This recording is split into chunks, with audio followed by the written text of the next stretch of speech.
What's up, guys? Jake again. Welcome back to Legends Never Die, or neither will you if you know Jesus. I got a various mail day today, a few things to show off, some cool things from the community, and something from another community I'm a part of in OBC. But first of all, at the top, my birthday was April the 29th, and one of my best friends in the hobby, Will, you know who you are, Will, you watch all my videos. He's been on my channel a couple times. He unexpectedly sent me a birthday gift. He's always doing cool stuff like that. He's a really cool dude, and one of these days I'm gonna make a video basically twisting his arm to get him to do a YouTube channel so you guys can get to know him too. But he sent me this awesome bobblehead, a Hall of Famer Buck O'Neil, inducted this year in his awesome Kansas City Monarchs jersey. So that hits the counter for Hall of Fame bobbleheads. Definitely something I needed. Will, thank you, man. I love it. Yes, he does. Yes, he does. So thanks, Will. Next up, I got a care package from a fellow YouTube Sports Card Hall of Famer. None other than the Pepino man. He sent me some cards for one of my vintage sets. And I was very excited about this. And you guys will see why.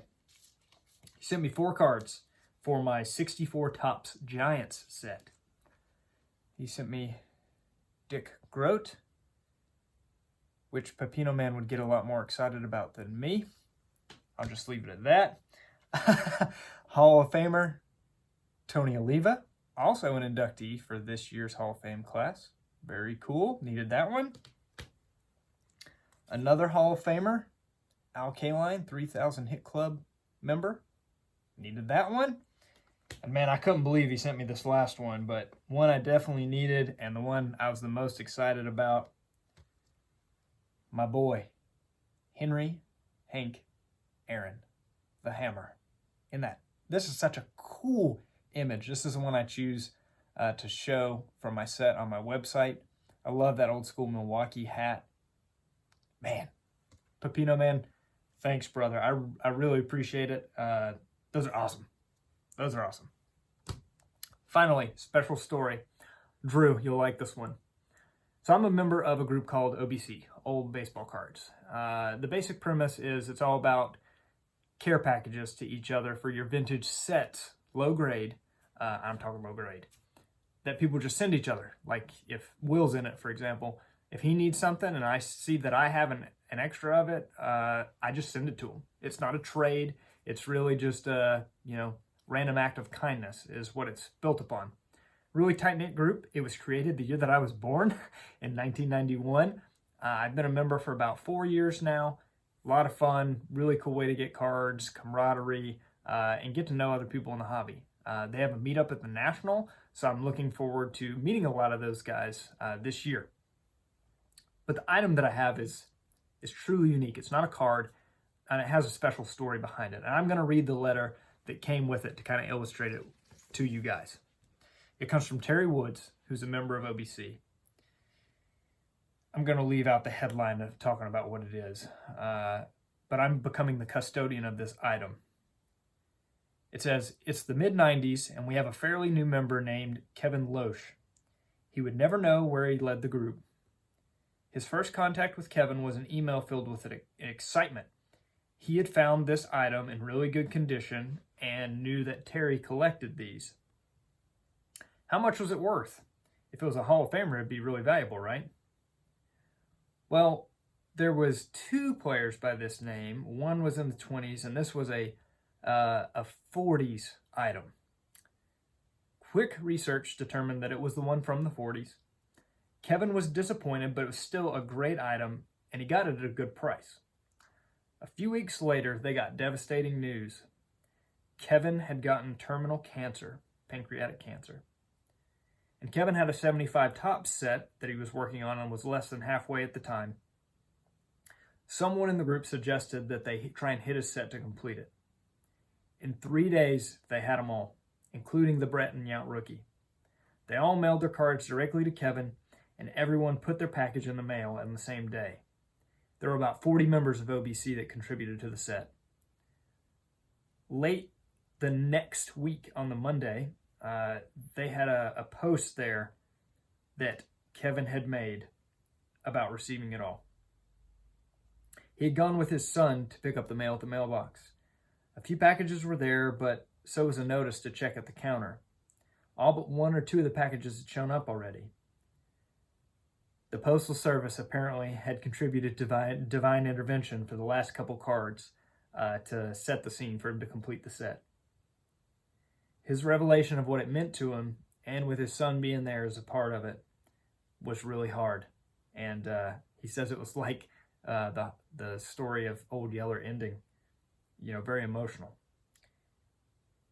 He also had everyone title their packages as the return address being from Stan Hack. Quick insert here. Stan Hack is a term used in OBC when some members will anonymously get together and Stan Hack a member of the group with a big item, a special occasion, something they wouldn't get, normally. So they called this a Stan Hack because they went together and they didn't want anybody to know, they didn't want Kevin to know that who did it, who contributed, right? It was a mystery. Terry actually created Stan Hack, and it was a mystery who was doing it at the beginning. He would send people stuff from different family members' addresses from all over the country so that people couldn't figure out who Stan Hack was. It's been a long-running thing in OBC, just to kind of give you guys some context. So all of them return address had Stan Hack, and that's when Terry decided to give Stan up. So he told everyone that it was secretly him for all the years when he started it. The name now belongs to the whole group, and Stan continues to represent the group's efforts to take care of their fellow man. A couple weeks later after this happened, Terry got a box. It's from Kevin, and it has this item in it. The note was simple. I'll know it will have a good home. Terry's wife asked what was up, and him describing himself sobbing was not adequate. Kevin passed away fairly soon after that, and they started a GoFundMe for Kevin's family. $7,200 went to Kevin's widow to benefit his 2 sons as she saw fit, and the group had an auction that raised nearly $14,000 for Kevin. So the end of this letter says, so now the custodian will be Jake Brewer. I'll put this onus on you. I know I'll have a good home, and when it's time, you too will find a new one within OBC to be the custodian. After all, OBC has been around for 30 years, and 100 or more should be easy. Signed, Terry. This is the item. It's a 1940s model Pep Young glove.